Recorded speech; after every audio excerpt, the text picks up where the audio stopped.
اسرائیل کو اگر کوئی کنفرنٹ کر سکتی ہے کوئی قوم تو وہ صرف پاکستان. یہی تو وجہ ہے. تو اب اچھی طرح سمجھ لیجئے، پہلی بات تو یہ ہے کہ جب تک دنیا کے کسی نہ کسی ایک قابل لحاظ رقبے کے ملک پر اللہ کا دین عملاً قائم کر کے ہم نہیں دکھائیں گے، وہ فرض کفایہ ہو جائے گا پوری امت کی طرف سے. اگر ایک جگہ بھی ہم دکھا دیں، آؤ بھئی یہ کھلے ہوئے دروازے، آؤ دیکھو with your own eyes, come here and see for yourself. This is Islam. This is the rahmat of Muhammad sallallahu alaihi wasallam. وَمَا أَرْسَلْنَاكَ إِلَّا رَحْمَةً لِلْعَالَمِينَ. آؤ دیکھو اپنی آنکھوں سے رحمت للعالمین کے مظاہر دیکھو. پہلی بات تو یہ ہوئی. دوسری بات، اب آ گیا نیچے اتر کر ایک سیڑھی. سب سے زیادہ جس کام کے لیے اللہ تعالیٰ نے مواقع عطا کیے وہ ہمیں کیے. چند چیزیں میں گنوا دینا چاہتا ہوں. ختم نبوت کے بعد سب سے بڑا دینی منصب مجددین امت. ان اللہ یبعث فی هذه الامہ علی راس کل 100 عام من یجدد لها دینها. 1000 برس تک سارے مجددین عالم عرب میں آئے اور 11ویں صدی سے شروع ہو گئے ہندوستان میں. مجدد الفسانی رحمت اللہ علیہ، شاہ ولی اللہ دہلوی رحمت اللہ علیہ، سید احمد بریلوی رحمت اللہ علیہ. پھر 14ویں صدی میں حضرت شیخ الہند، علامہ اقبال جیسا مفکر، مولانا مودودی جیسا مصنف، مولانا الیاس جیسا مبلغ پوری دنیا میں کہیں نظر نہیں آیا. کوئی وجہ تو ہے، اللہ نے سلیکٹ کیا ہے. ان اللہ اصطفیٰ آدم و نوحا وآل ابراہیم وآل عمران علی العالمین. اللہ چن لیا کرتا ہے نا. پھر خلافت ختم ہوئی تو تحریک صرف یہاں چلی، کہیں چلی. اور کتنی غیرت تھی، کتنے لوگوں نے جیلوں کے اندر جا کر جو ہے جیلوں کو آباد کیا، کتنوں نے ہجرت کر لی، چلے گئے افغانستان چلے گئے. یہ تو اس صدی کی تاریخ ہے. بدقسمتی ہماری ہے کہ ہم اس سے بھی واقف نہیں. بولی اماں محمد علی کی جان بیٹا خلافت پہ دے دو، ساتھ ہیں تیرے شوکت علی بھی، جان بیٹا خلافت پہ دے دو. اس سے پورا ہندوستان گونج گیا تھا. گاندھی شریک ہوا. وہ تو جیسا میں بتا چکا ہوں، وہ ایک ترک کے ہاتھوں کام ختم کرا دیا. اب کیا کرو گے تم؟ مدعی سست، گواہ چست. پھر پوری دنیا میں مسلمان ممالک آزادی ہوئے، بظاہر آزاد، حقیقتاً تو کوئی بھی ابھی آزاد نہیں. ظاہری آزادی جو ملی ہے تو اس میں صرف ایک ملک کے لیے اسلام کا نعرہ لگا. پاکستان کا مطلب کیا؟ لا الہ الا اللہ، کہیں اور نہیں. پھر پاکستان بنا ہے تو معجزہ، پوری دنیا مانتی ہے کہ معجزہ. کسی حساب کتاب میں نہیں. میری کتاب ہے استحکام پاکستان، میں نے ثابت کیا ہے تمدن، سیاست، ریاست کے کسی اصول سے ثابت نہیں کیا جا سکتا کہ پاکستان بننا چاہیے تھا. It is a miracle. پھر پاکستان بننے کے بعد اتنا بڑا میریکل ہوا ہے. 10 کروڑ تھے ہم اس وقت، مشرقی اور مغربی پاکستان دونوں کے ملا کر، اور 10 کروڑ عوام کی نمائندہ دستور ساز اسمبلی نے فیصلہ کیا حاکمیت اللہ کے لیے ہے، ہمارے لیے نہیں. قرارداد مقاصد، سروری زیبا فقط اس ذات بے ہمتا کو ہے، حکمراں ہے ایک وہی، باقی بتانے آزری. 1949 میں قرارداد مقاصد پاس ہوئی. 1950 میں اور بڑا معجزہ ہو گیا. آج اس کا ہم تصور نہیں کر سکتے. شیعہ، سنی، دیوبندی، بریلوی، جماعت اسلامی، اہل حدیث، 6 جماعتوں اور 6 فرقوں یا 6 مکاتب فکر کی ٹاپ کی قیادت، نیچے کے بچڑ بھئیے نہیں، ٹاپ کے لوگ، 31 علماء، اور انہوں نے دستور کے لیے 22 اصول دے دیے. اس پر ہم متفق ہیں، ہمارا کوئی اختلاف نہیں. مفتی جعفر حسین مجتہد، حافظ کفایت حسین ان کے سب سے بڑے اس زمانے کے واعظ اور ذاکر، ادھر مولانا مودودی جیسی شخصیت، سید سلیمان ندوی جیسی شخصیت، مولانا شفیع، مفتی محمد شفیع صاحب جیسی شخصیت، اور بریلویوں میں مولانا بدایونی، مولانا ابو الحسنات قادری لاہور کے، اہل حدیثوں میں ٹاپ کے، سب ٹاپ کی قیادت نے کہا کہ یہ ہمارے اصول ہیں. کم آن. تو سوچنے کی بات ہے. اس کے بعد کہیں کوئی بہت بڑی غلطی ہو گئی. بس غلطی کیا ہوئی ہے اچھی طرح سمجھ لیجیے. 2 غلطیاں ہوئی ہیں، پازیٹو نیگیٹو. پازیٹو غلطی یہ ہوئی کہ ہم نے راستہ انتخاب کا اختیار کر لیا نظام کو بدلنے کے لیے. جب تک جماعت اسلامی ایک سیاسی جماعت نہیں تھی، اس نے الیکشن میں حصہ نہیں لیا تھا، دستور اسلامی کا مطالبہ مولانا مودودی نے کیا لیکن تمام قوم نے اس کا ساتھ دیا. مولانا شبیر عثمانی رحمۃ اللہ علیہ تو جماعت اسلامی کے نہیں تھے، انہوں نے پاس کروائی ہے دستور ساز اسمبلی کے اندر، ورنہ جماعت اسلامی کا تو کوئی نمائندہ نہیں تھا اس وقت اسمبلی میں. انہیں کوئی تعصب نہیں تھا کہ یہ جماعت کی طرف سے آئی ہے، نہیں، دین کی بات ہے، صحیح بات ہے۔ جب آپ الیکشن کے میدان میں آ گئے، اب معلوم ہوا کہ اب آپ نے مذہب کو، اسلام کو ایک پولیٹیکل ایشو، ایک کنٹروورشل ایشو بنا دیا۔ اس کے بعد کیا ہوا؟ تو چل میں آیا، آؤ نا ہم بھی سیر کریں کوہ طور کی۔ بریلوی علماء نے کہا تو ہم کیوں نہ چلیں آگے، سواد اعظم تو ہمارا ہے، ہمیں سب زیادہ ووٹ ملیں گے۔ اہل حدیثوں نے کہا ہمارے بھی کہیں کہیں پاکٹس تو ہیں، کوئی ایک آدھ سیٹ تو ملے گی نا۔ دیوبندیوں نے کہا ہمارے بھی علاقے ہیں بہت سے، خاص طور پہ سرحد میں، بلوچستان میں تو ان کے بڑی سالڈ قسم کی جو ہے وہ ان کے فوٹنگز ہے پولیٹیکل۔ نتیجہ کیا نکلا؟ 4-5 اسلام ہو گئے۔ اسلام کے نام پر ووٹ تقسیم، اور راج کرے گا خالصہ اور کرے نہ کوئی، جیت سیکولرزم کی۔ سیدھی سیدھی باتیں ہیں، یہ سمجھنے کی باتیں ہیں، اگر نہیں سمجھیں گے تو سیدھے راستے پہ دوبارہ نہیں آ سکتے۔ نیگیٹو جو بات میں کہہ رہا ہوں وہ کیا تھی؟ دیکھیے سن 62 میں ایوب خان پہلا فوجی عامر اس ملک کا، اس نے آئلی قوانین بنائے۔ آئلی قوانین کو پھر میں گنوا رہا ہوں، دیوبندی، بریلوی، اہل حدیث، جماعت اسلامی، شیعہ، سب کی ٹاپ قیادت نے کہا کہ یہ دخل اندازی ہے اسلام میں، شریعت میں، یہ غلط ہے۔ بعض چیزیں ٹھیک ہے، بعض نہایت غلط ہے، لیکن یہ کہہ کے رہ گئے، ایجیٹیشن نہیں کیا۔ ایجیٹیشن کیا تو جمہوریت کے لیے کیا، یہ نہیں کہ نہیں یہ مذہبی مسئلہ ہے، یہ دین کا مسئلہ ہے، اس پر جمع ہو کر ایجیٹیشن کیا جائے، جانے دی جائے۔ اس کے کنٹراسٹ میں دیکھیے، ہندوستان کا مسلمان شاہ بانو کیس حکومت کی طرف سے نہیں تھا، ایک عدالت کا فیصلہ آیا، شریعت اسلامی میں دخل اندازی ہو گئی، پرسنل لا میں، مسلم پرسنل لا بورڈ بن گیا، ساری جماعتیں جمع ہو گئی، وہ تحریک چلائی ہے، کئی 100 مسلمانوں نے جانیں دے دی۔ بالآخر راجیو کی حکومت، خود راجیو کو گھٹنے ٹیک کر یہ قانون پاس کرانا پڑا لوک سبھا سے کہ ہندوستان کی کوئی عدالت انکلوڈنگ سپریم کورٹ مسلمانوں کے فیملی لاز میں دخل نہیں دے سکتی۔ ایک وہ ہے جنہیں تصویر بنا آتی ہے، ایک ہم ہے کہ لیا اپنی بھی صورت کو بگاڑ۔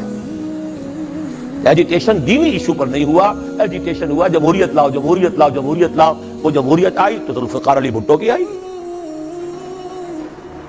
جب سیکولر لوگوں نے مل کر وہ تحریک چلائی اور دینی کارکن دینی لگے، محنتیں انہوں نے کی، جماعتیں وہ تھیں، لیکن یہ ہے کہ نتیجہ کیا نکلا؟ ایوب خان کی ٹانگ گھسیٹی گئی، بھٹو صاحب آ گئے، بھٹو کی ٹانگ گھسیٹی، ماشاء اللہ صاحب آ گئے، ماشاء اللہ کا کوئی معاملہ ختم ہوا۔ پھر یہ ہے وہ ایک وشس سرکل جس میں ہم گرفتار ہیں۔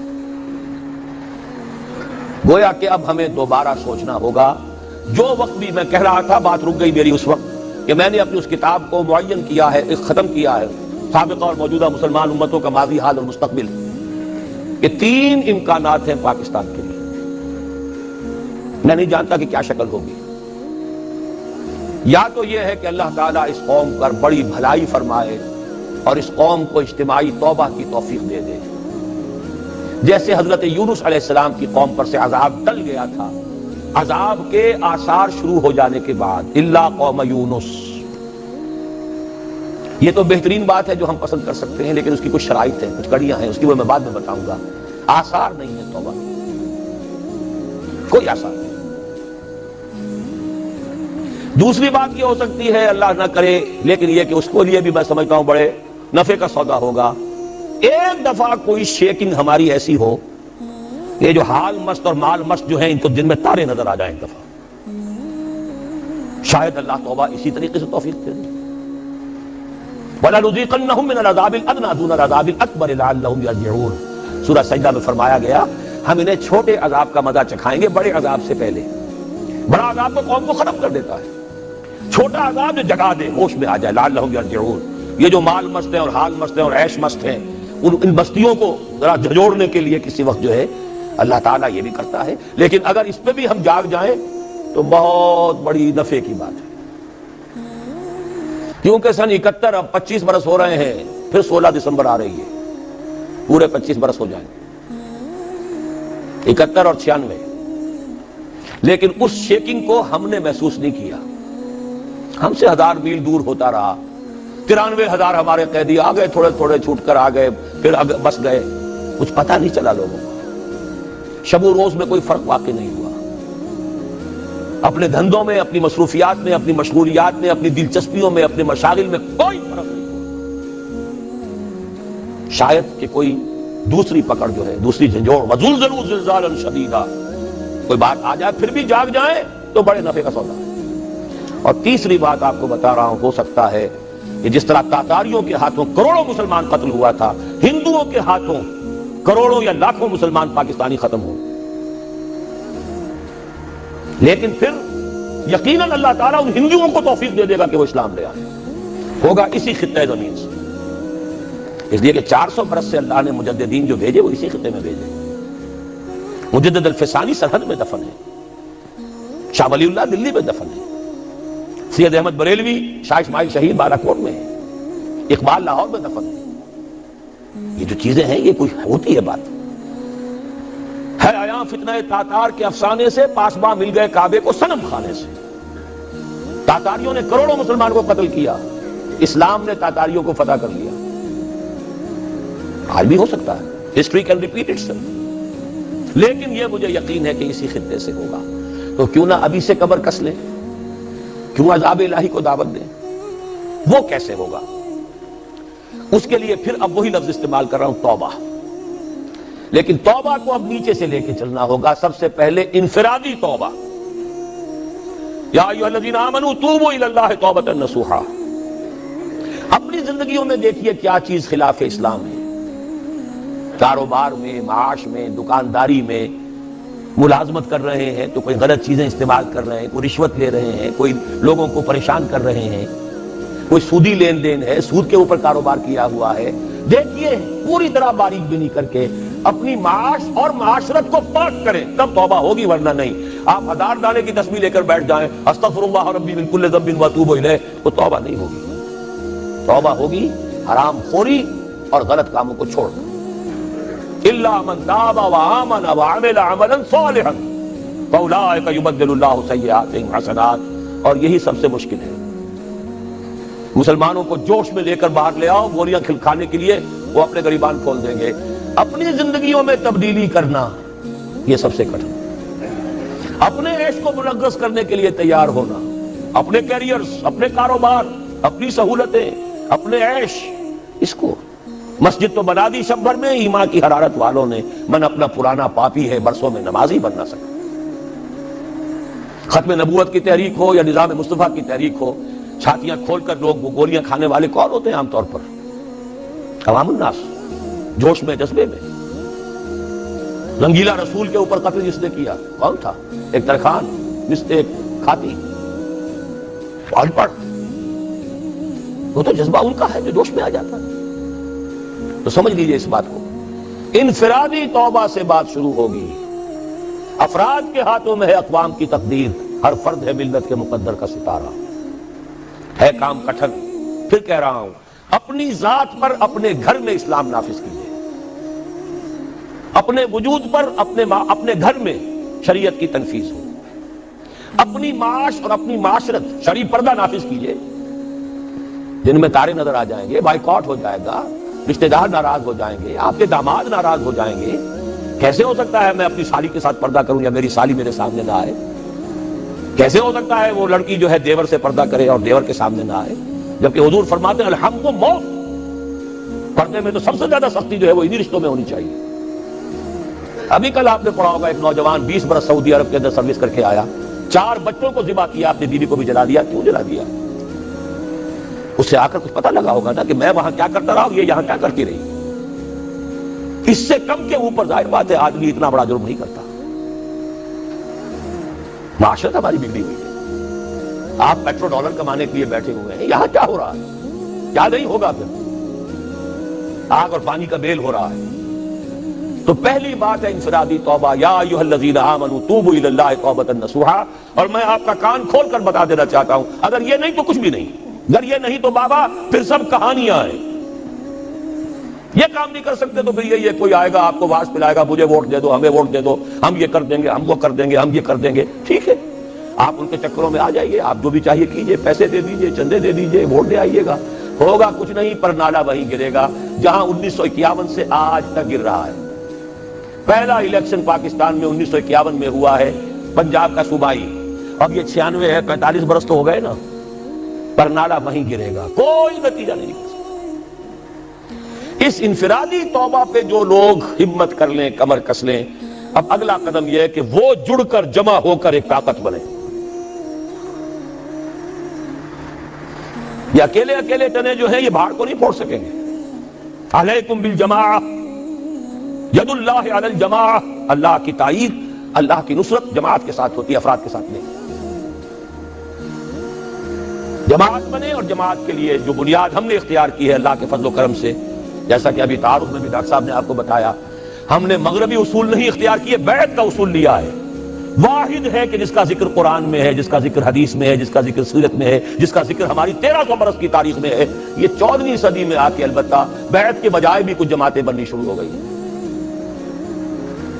ورنہ شاہ سید احمد بریلوی کھڑے ہوئے بیعت کی بنیاد پر. حضور نے بیعتیں دی، بیعت عقبہ اولیٰ، بیعت عقبہ ثانیہ، بیعت رضوان، خواتین کی بیعت، خلفاء کی بیعتیں ہوئی.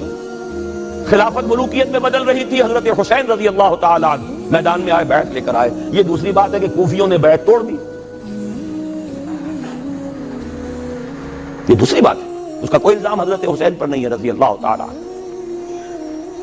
پھر ہمارے ہاں اگر سیرت اور کردار اور تزکیہ نفس کے لیے تو بھی بیعت، مرشد سے بیعت، بیعت ارشاد. پھر جتنے جہاد ہوئے، چاہے وہ سید احمد بریلوی کا تھا، چاہے وہ مہدی سوڈانی کا تھا، چاہے وہ سنوسی کا تھا، بیعت. 14ویں صدی کے مجدد اعظم شیخ الہند نے یہ مشورہ دیا تھا کہ فلاں شخص کے ہاتھ پر علماء کرام بیعت کر کے امام الہند مان لیں. وہ مشورہ نہیں مانا گیا. نومبر 1920،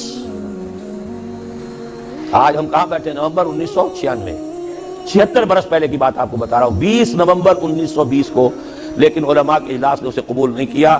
اس کے بعد سے ہماری تنظیمیں جو بنتی ہیں وہ جمہوری قسم کی ہے، ممبرشپ ہے، اس کے صدر بناؤ، اس کا یہ کرو، اس کا وہ کرو. جبکہ قرآن میں، حدیث میں، سنت میں، سیرت میں کم سے کم 1300 برس کی تاریخ میں سوائے بیعت کے اجتماعیت کی کوئی بنیاد نہیں ہے. ایک شخص سے بیعت کرو، اس کا حکم سنو اور مانو، الا یہ کہ وہ شریعت کے خلاف حکم دے، بات ختم.